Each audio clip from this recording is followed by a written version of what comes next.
Enfim, vamos conversar um pouquinho mais sobre esse assunto com Alexandre Naime, chefe de infectologia da Universidade Estadual Paulista. Boa noite, doutor Alexandre. Obrigada pela participação aqui na Globo News nessa noite de sábado. Eu queria esclarecer com o senhor o seguinte ponto. O coronavírus ele não fica tímido depois das 8 horas da noite, né? Então, você impedir a venda de bebida, a pessoa pode comprar um balde de cerveja e deixar na mesa até às 10, se for o caso, se for um restaurante. Então, eu queria que o senhor fizesse uma avaliação dessas medidas que foram tomadas em São Paulo. Elas são suficientes? Elas, de fato, exercem algum resultado no curto prazo? Boa noite, Cecília. Boa noite a todos da Globo News.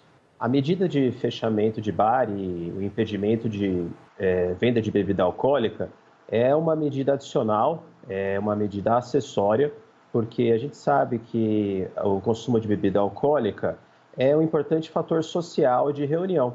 Então, as pessoas confraternizam, elas vão reunir amigos, elas aglomeram, e isso acaba sendo até um hábito mais noturno do que diurno.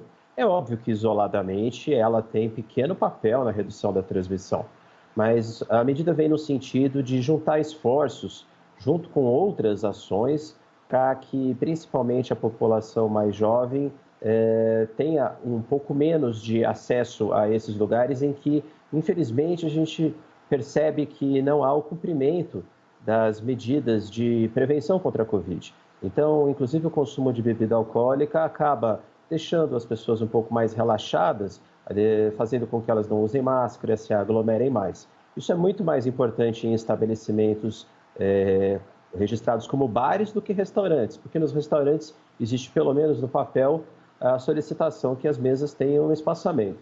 Então, fazendo um resumo de tudo isso, as medidas de fechamento de bar e de não venda de bebida alcoólica eram no sentido de ajudar todo um pacote de prevenção que as autoridades tentam implementar para reduzir esse número cada vez mais crescente de casos novos que se refletem em internações e óbitos, infelizmente.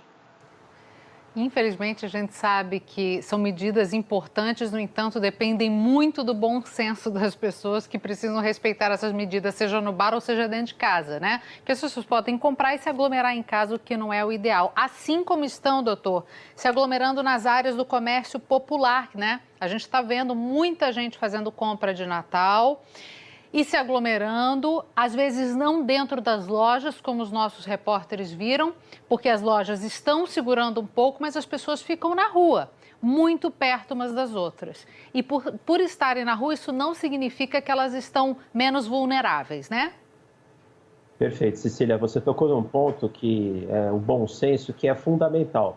Hoje saiu uma pesquisa da Folha de São Paulo dizendo que o isolamento social nunca foi tão pequeno na cidade de São Paulo. Apenas 34% das pessoas saem para a rua para fazer o inevitável, ou seja, para fazer as compras do dia a dia, até mesmo as de Natal.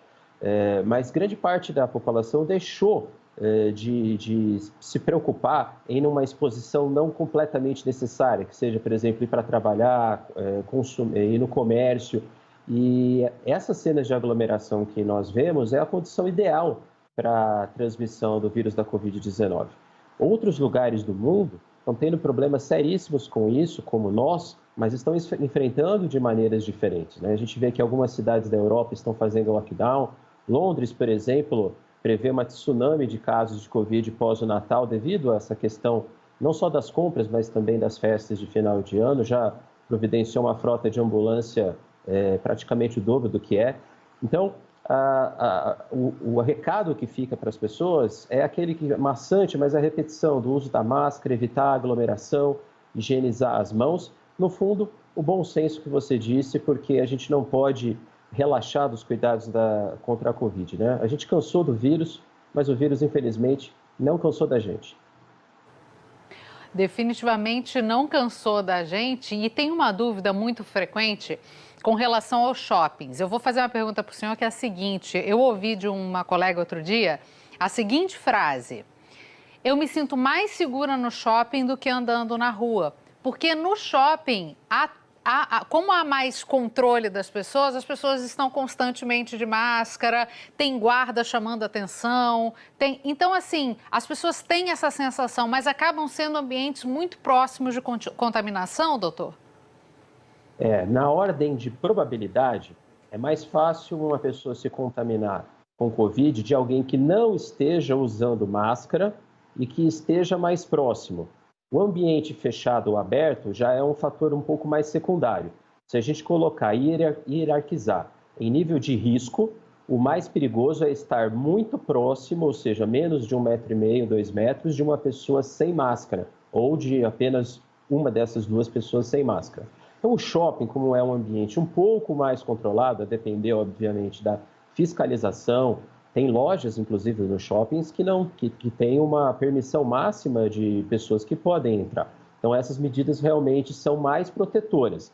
Não adianta nada um comércio que seja de rua aberta, um comércio popular completamente aberto, mas em que as pessoas estejam todas elas juntas, com menos de 1,5 m, 2 metros e sem o uso correto da máscara, com a máscara cobrindo só a boca ou o queixo. Então, essa situação, mesmo que em lugar aberto, acaba sendo, sim, mais perigoso. Doutor Alexandre Naime, agradeço muito a participação. Doutor Alexandre, chefe de infectologia da Universidade Estadual Paulista, obrigada pela participação e pelos esclarecimentos. Eu que agradeço o convite. Cecília, uma boa noite a todos da Globo News.